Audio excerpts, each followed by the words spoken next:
Customers want to know why police didn't tell the public when a gunman ran inside Saturday afternoon. The 18-year-old suspect was just released from jail 11 days ago and he remains on the loose. WDEF News Hall's Caitlyn Jones is live in the digital studio with our top local story. Caitlyn.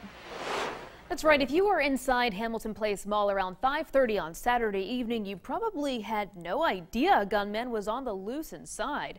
That's because police and mall officials didn't make any effort to put the mall on lockdown or even let people know what was going on. So I looked for answers to why more aggressive actions weren't taken to protect the public. A man shoots at a group of men in the parking lot of Hamilton Place Mall, then runs right back inside, and customers continued shopping as usual. That's because they had no idea what was going on. It was a specific group that he was in conflict with. It was not everybody else that was shopping at the mall. Assistant Neighborhood Police Chief Eric Tucker says they didn't feel 18-year-old Jeremy Wynn was a threat to shoppers. He says the incident happened as a result of a confrontation between Wynn and a few other men. But people we spoke with are disturbed that an active shooter was inside the mall and no one knew. The people had the right to make a choice, and they should have known. The police should have made it known. There should have been some way for him to get the word out to the public, though, that something was going on.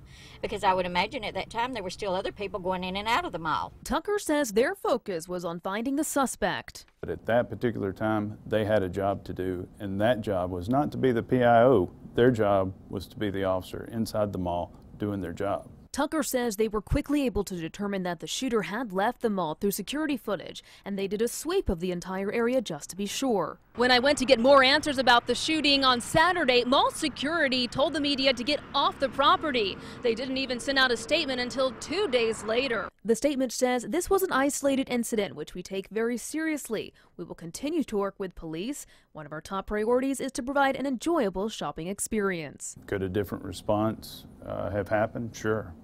But in this particular case, the way it unfolded and the information that we gathered, it was the proper response.